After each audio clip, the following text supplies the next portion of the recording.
Hi friends, இன்றைக்கி தக்காளி சட்னி நான் எப்படி வைப்பேன் அப்படிங்கிறத தான் நான் உங்களுக்கு சொல்ல வந்திருக்கேன். அதுக்கு 2 டீஸ்பூன் கடலெண்ணெய், உளுந்தம்பருப்பு 2 டீஸ்பூன், 3-4 மிளகாய் வத்தல், 2 வெள்ளைப்பூண்டு, அப்புறம் 3 தக்காளி, 2 வெங்காயம் நான் எடுத்துருக்கேன். அதை நான் எப்படி பண்ண போகிறேன்னு இப்போ பாருங்கள். ஃபஸ்ட்டு ஒரு வாணலில் 2 டீஸ்பூன் எண்ணெய் ஊற்றிருக்கிறேன். அதை ஃபஸ்ட்டு வைக்கிறேன்.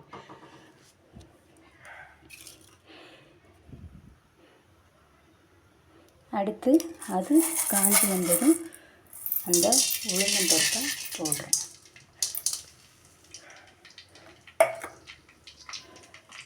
அடுத்து தக்காளி, நான் தக்காளி தான் ஃபஸ்ட்டு போடுவேன், அதான் தக்காளி போட்டுருக்கேன். அடுத்து வெங்காயம், அதை வதக்கி வரும்போது நம்மளுக்கு கரெக்டாக வரும், அதனால் வெங்காயம்.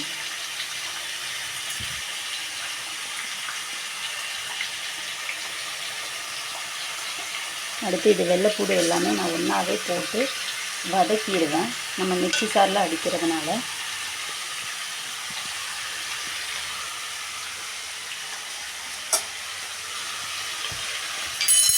அதை ஆட்டை வச்சு நல்லா கிண்டி விட்டுட்டே இருக்கலாம்.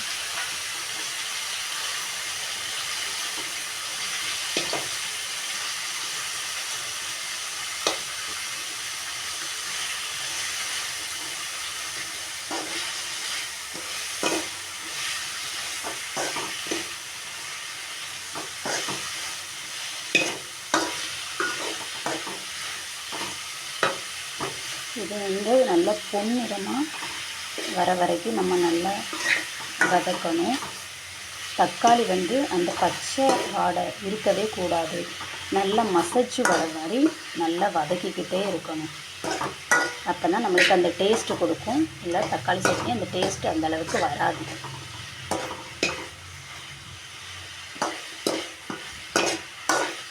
நான் எல்லாத்தையுமே மொத்தமாக ஒன்றா போட்டு தான் பண்ணுவேன், ஏன்னா நம்ம வதக்கி செய்யும்போது நல்லாயிருக்கும். இது கூட நம்ம கருவேப்பிலை, உப்பு, இது 2 மட்டும்தான் சேர்த்து மிக்ஸி சாரில் அடித்தா சுவையான தக்காளி சட்னி ரெடி.